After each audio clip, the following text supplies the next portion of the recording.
O marinheiro português não consegue parar de olhar para o horizonte. Aquela linha escura que se aproxima devagar, mas constantemente, e quando finalmente consegue distinguir as formas percebe com horror que não são nuvens.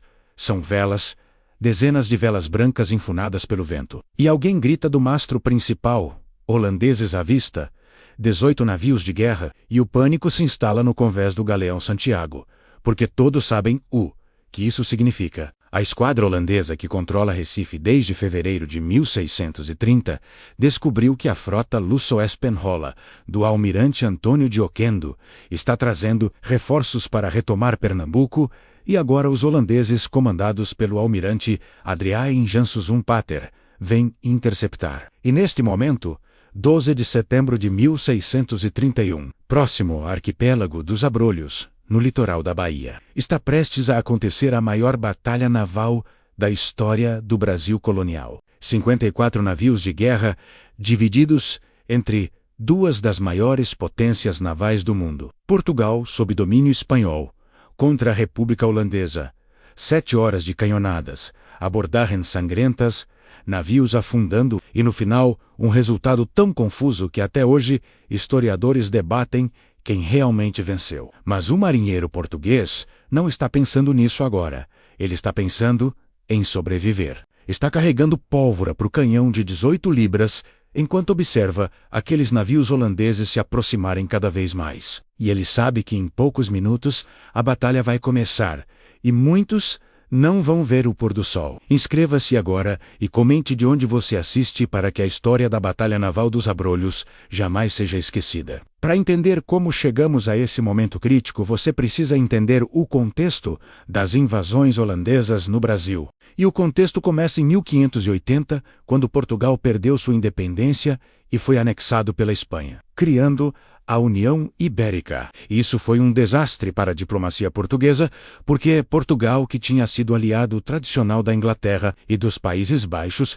agora se tornou automaticamente inimigo deles por causa da Espanha. Porque a Espanha estava em guerra brutal contra os holandeses desde 1568, tentando sufocar a rebelião das Províncias Unidas que queriam independência, e os holandeses perceberam uma oportunidade de ouro. Se Portugal agora era parte da Espanha, então as colônias portuguesas eram alvos legítimos. Então, em 1602, fundaram a Companhia Holandesa das Índias Orientais para atacar as possessões portuguesas na Ásia. Conseguiram tomar Malaca, as Ilhas das Especiarias, criaram um império no Oriente, às custas de Portugal. E em 1621, criaram a Companhia das Índias Ocidentais com o mesmo objetivo, mas focada na América e África. E o alvo principal era o Brasil, especificamente Pernambuco, a capitania mais rica da colônia, produtora de açúcar que valia ouro na Europa. Então,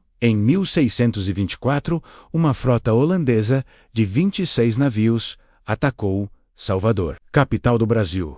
Conquistou a cidade. Mas um ano depois, em 1625, uma gigantesca armada Luso-Espanhola de 52 navios comandada por Frederic de Toledo retomou Salvador e expulsou os holandeses.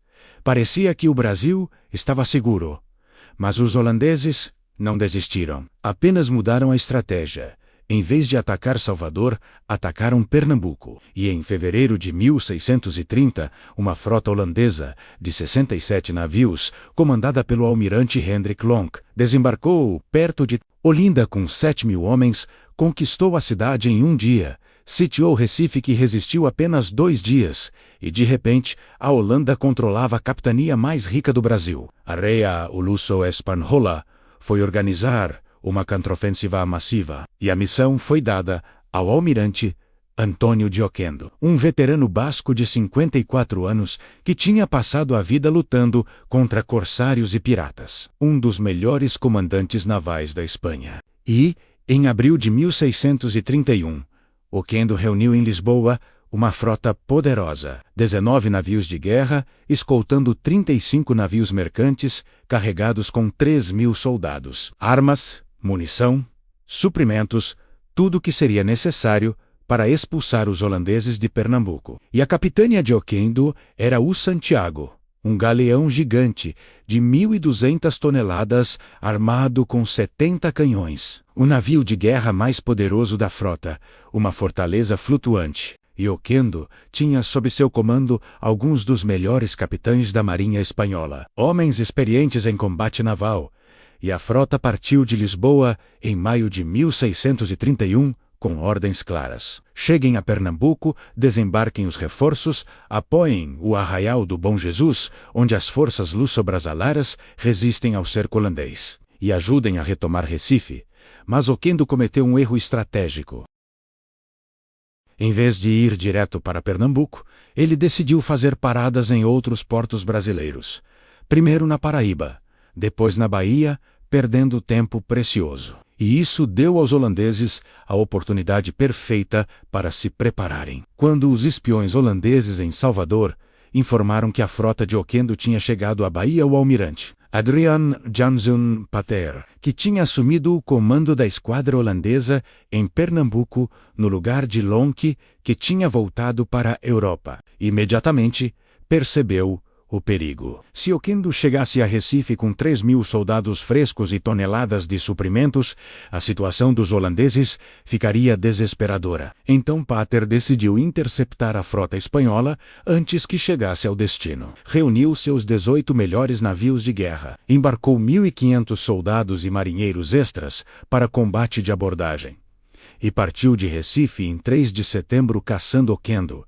E Pater tinha algumas vantagens táticas importantes. Primeiro, seus navios eram mais modernos e mais bem armados que a maioria dos navios luso-espanhóis. Os dois principais navios holandeses eram o Prins Willem, de 1.000 toneladas, com 48 canhões que servia de capitânia, e o Geunier de Provincie, N de 900 toneladas, com 50 canhões, ambos equipados com artilharia holandesa de calibre 12 a 48 libras, superior à maioria dos canhões espanhóis e portugueses, que eram de 8 a 24 libras, exceto, obviamente, o Santiago, que tinha 70 canhões pesados. Segundo, os marinheiros holandeses eram considerados os melhores do mundo na época, mais bem treinados, mais disciplinados.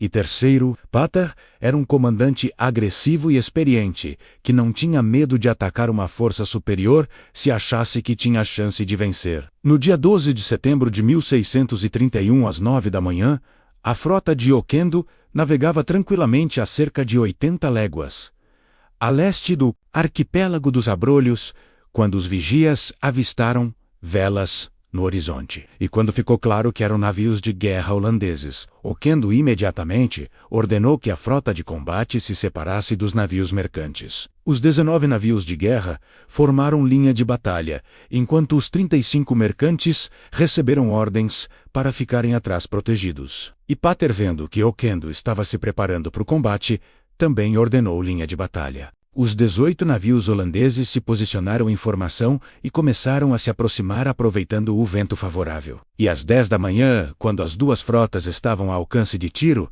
os primeiros canhões dispararam. E começou a Batalha Naval dos Abrolhos, a maior batalha naval do Brasil colonial. E o que aconteceu nas próximas 7 horas foi um inferno de fogo, fumaça e sangue. A tática naval da época era relativamente simples, mas brutalmente eficaz. Os navios se aproximavam o máximo possível uns dos outros, às vezes a menos de 50 metros de distância, e disparavam bordadas inteiras de canhões tentando destruir os mastros, velas e cascos inimigos. E, se possível, abordavam um navio adversário com marinheiros armados que saltavam para o convés inimigo e travavam um combate corpo a corpo com sabres, pistolas e mosquetes, até que um lado se rendesse. E foi exatamente isso que aconteceu em Abrolhos.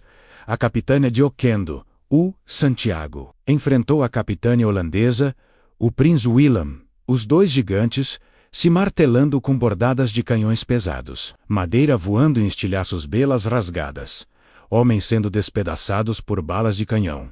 E nenhum dos dois cedia terreno. E enquanto as capitânias lutavam, os vice-almirantes também travaram duelo mortal. Navios luso-espanhóis contra navios holandeses. Alguns navios ficaram tão próximos que os marinheiros conseguiam atirar mosquetes de um convés para o outro, matando artilheiros inimigos, oficiais, timoneiros e o mar ao redor ficou coberto de destroços, pedaços de madeira flutuando, corpos de marinheiros, mortos ou feridos, que tinham caído na água. E a fumaça dos canhões era tão densa que às vezes os navios sumiam completamente na névoa cinzenta e só reapareciam quando o vento soprava afastando a cortina de fumo. Por volta do meio-dia, a batalha atingiu seu ponto mais crítico quando o vice-almirante holandês foi mortalmente ferido por uma bala de canhão que explodiu no convés de seu navio. Isso causou confusão temporária na linha holandesa, porque navios próximos não sabiam quem deveria assumir o comando. E Oquendo tentou explorar essa confusão ordenando que 3 de seus melhores navios concentrassem fogo no navio do vice-almirante holandês morto tentando afundá-lo ou capturá-lo. Mas Pater percebeu o perigo e rapidamente reposicionou outros navios para cobrir aquela lacuna na linha. E o combate continuou com a mesma intensidade, bordada após bordada, e por volta das 2 da tarde 2 navios holandeses menores ficaram seriamente danificados, mastros quebrados, cascos perfurados, abaixo da linha d'água, começando a afundar. E as tripulações tentaram desesperadamente salvar os navios, mas não conseguiram. E os 2 afundaram levando dezenas de marinheiros para o fundo do Atlântico. E pouco depois, um terceiro navio holandês também afundou, depois de receber fogo concentrado de 2 galeões espanhóis. E agora, os holandeses tinham perdido 3 navios de guerra, 3 dos 18 que começaram a batalha. Enquanto a frota luso-espanhola permanecia intacta, parecia que Oquendo estava vencendo. Mas Pater não desistiu. Continuou atacando com os 15 navios restantes, tentando romper a linha inimiga, tentando isolar navios individuais e destruí-los. Mas a formação espanhola se mantinha firme. Às 4 da tarde, 7 horas depois do início da batalha, o vento começou a mudar de direção e a intensidade do combate diminuiu. Os navios ficaram mais distantes uns dos outros, as bordadas se tornaram menos frequentes, e Pater finalmente percebeu que não ia conseguir vencer aquele dia. Tinha perdido 3 navios, seu vice-almirante estava morto. Vários outros navios estavam danificados e a frota de Oquendo continuava praticamente intacta. Então, ordenou retirada estratégica. Os 15 navios holandeses restantes viraram e começaram a navegar de volta para Recife. E Oquendo não perseguiu, primeiro porque sua missão não era destruir a frota holandesa, mas sim desembarcar reforços em Pernambuco. Segundo porque vários de seus navios também estavam danificados e precisavam de reparos. E terceiro porque ele tinha conseguido o que queria. Tinha afastado os holandeses. Tinha mantido sua frota intacta. E agora, o caminho para Pernambuco estava aberto. Então nos dias seguintes a frota de Oquendo continuou navegando para o norte. Chegou a Pernambuco, conseguiu furar o bloqueio naval holandês e desembarcou os 3.000 soldados, as armas, a munição, os suprimentos no Arraial do Bom Jesus, cumprindo sua missão com sucesso. A Batalha Naval dos Abrolhos teve consequências profundas para as invasões holandesas, porque os reforços desembarcados por Oquendo permitiram que as forças luso-brasileiras mantivessem a resistência em Pernambuco. O Arraial do Bom Jesus não caiu. Os holandeses não conseguiram consolidar completamente o controle da capitania. E mais importante, a batalha assustou os holandeses, porque eles perceberam que a Espanha estava disposta a mandar frotas gigantescas para o Brasil, que o Império não ia simplesmente aceitar a perda de Pernambuco. Então, os comandantes holandeses em Recife tomaram uma decisão estratégica importante. Abandonaram Olinda, a cidade bonita e rica que tinham conquistado, queimaram tudo, destruíram as igrejas, os conventos, as casas, e concentraram todas as forças em Recife. Fortificaram a cidade transformando ela numa fortaleza praticamente inexpugnável, porque agora tinham medo de um ataque coordenado por mar e terra. Medo que a frota espanhola voltasse com mais soldados enquanto o exército luso-brasileiro atacava por terra. E esse medo os paralisou temporariamente.